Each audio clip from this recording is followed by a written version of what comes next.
बस्तर में ग्रामीणों की स्थिति क्या है, उसको मैं आपको थोड़ा सा समझाने की कोशिश करता हूँ। आप थोड़ा समझने की कोशिश कीजिएगा कि किन परिस्थितियों में बस्तर में आदिवासी अंदरूनी इलाकों में रहते हैं और किस तरह का उनके सामने में धर्म संकट रहता है।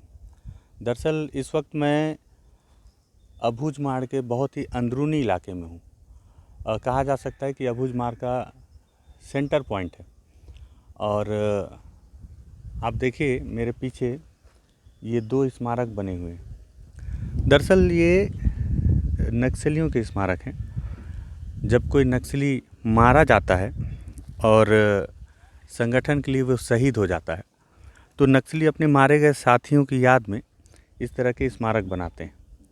और जब शहीदी सप्ताह मनाया जाता है उस दौरान वे आके वहाँ पर उसका यशगान करते हैं या उसका गुणगान करते हैं, उसकी जानकारी बताते हैं गांव वालों को और मीटिंग लेते हैं, श्रद्धांजलि देते हैं। इसके लिए नक्सली इस तरह के स्मारक बनाया करते हैं। अब इसमें आपको ख़ास बात बताऊं कि ये स्मारक नक्सलियों ने बनाया है। हालांकि इसमें नाम मिट चुका है, तोड़ दिया गया है। ये अपने किसी मारे गए साथी के लिए उन्होंने बनाया था। और इसे जब पुलिस वाले आए तो उन्होंने गांव वालों से कह के इसे तुड़वा दिया। इस स्मारक को बनाया भी गांव वालों ने था क्योंकि नक्सलियों ने कहा था। इस स्मारक को तोड़ा भी गांव वालों ने क्योंकि पुलिस वालों ने कहा। अब देखिए, इस स्मारक को जब तोड़ दिया गया तो नक्सलियों को जब इसकी जानकारी मिली तो उन्होंने फिर फरमान जारी किया गांव वालों के लिए। और फिर उन्हीं गांव वालों ने जिन्होंने इस स्मारक को तोड़ा, इसके बगल में एक नया स्मारक बनाया उन्होंने।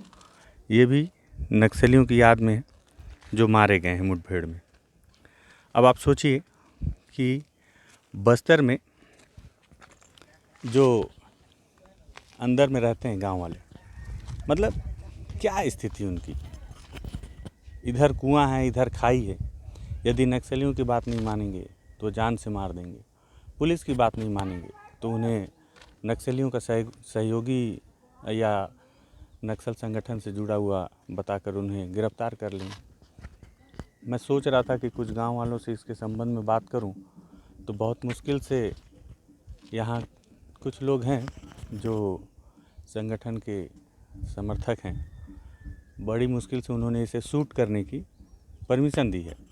हालांकि गांव वालों से मैं यहाँ बात करना चाहता था, लेकिन चूंकि उनके लिए खतरा हो जाता, क्योंकि यदि नक्सलियों को पता चलेगा कि उन्होंने हमारे साथ में जानकारी साझा की है तो हो सकता है कि अगली बार उन्हें जान से मार दिया जाए। यही वजह है कि मैं आपको सिर्फ ये स्मारक दोनों दिखाकर इस गांव की स्थिति बताना चाहता हूं कि किस तरह से यहाँ गांव वाले कुआं और खाई के बीच में अपनी ज़िंदगी यापन कर रहे हैं। और आपको एक ख़ास बात बताऊं कि इस इलाके में ना अस्पताल है, न स्कूल है, न राशन की दुकान है। यहाँ से राशन लेने के लिए भी गांव वालों को पैदल 30 किलोमीटर का सफ़र करना पड़ता है पगडंडियों से। फिर भी वे जाते हैं और सरकार से कोई शिकवा शिकायत नहीं है इसको लेकर। ये चाहते हैं कि इनकी ज़िंदगी आराम से ऐसे ही चलती रहे। ये जंगल पे पूरी तरह से निर्भर है। बीमार हो जाते हैं तो ये जंगलों से जड़ी बूटियाँ निकाल कर अपना इलाज करते हैं। खाने के लिए भी ये जंगलों पर ही निर्भर होते हैं। जंगली भाजियाँ खाते हैं और साथ ही साथ जो कोदो, कुटकी और कोसरा जैसे जो चावल होते हैं वो खाते हैं। जो मिल जाए उसमें खुश रहते हैं।